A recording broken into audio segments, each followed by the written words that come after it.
سلامونه درنو لیدونکو په دې راز ټول به روغ جوړه د صحت په جامه به سنباله سئ. درنو لیدونکو نن د اتمانزي کرکټ لوبغاړي ته د اتمانزو عالي لیسې مدیر صاحب محترم راغلی، له دوی سره خبرې کوو د ټورنمنټ په اړه. سلام سره مشهد صاحب، په خیر راغلی. وعلیکم السلام ورحمت الله. څنګه صحت ښه دی که راغلی؟ ډېر مننه سلامت اوسئ چې راغلی اتمانزي کرکټ لوبغاړي ته او له نږدې مو دغه سیالۍ ننداره کوي.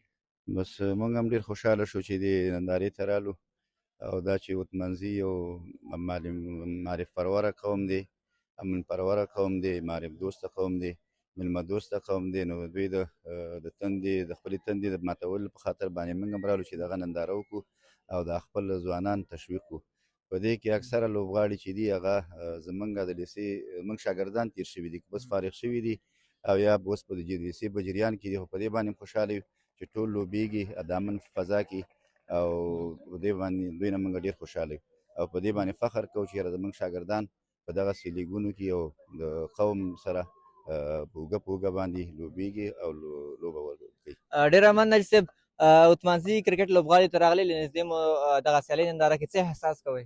ماشاءالله ما ته خو ډېر زیات احساس راکړ، ډېر خوشحاله شوم چې ځکه موږ په داسې اطرافي دغه کې ځایونو کې داسې ځایونه لرو او بل ډېر منظم پروګرام دی د کمیټې د خوا نه، د ځوانانو د خوا نه، او چې هر چا پکې ونډه اخیستې دي الله دې هغوی سره ښه وکړي. زه خو ډېر زیات خوشحاله شوم ځکه زه کله کرکټ ته نه وم تللی، دا مې اولنی ځل دی چې کرکټ ته رالم او دا ګورم، نو ما ته ډېر زیات خوند راکړ او ډېر زیات خوشحاله شوم.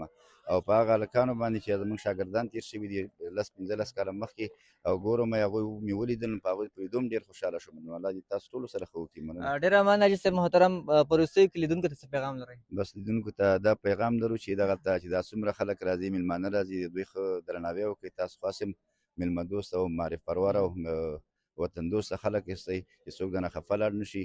او دغه لوبې چې دا صرف د دغه دپاره د ساعتېرۍ دپاره خلک کوي، د خوشحالۍ دپاره. وطن کې خو نور موږ ته هېڅ نه دي پاتې، همدغه شي نه راپاتې چې همدغه یو لوبه ده چې ښه په د ورورۍ په فضا کې سرته ورسېږي.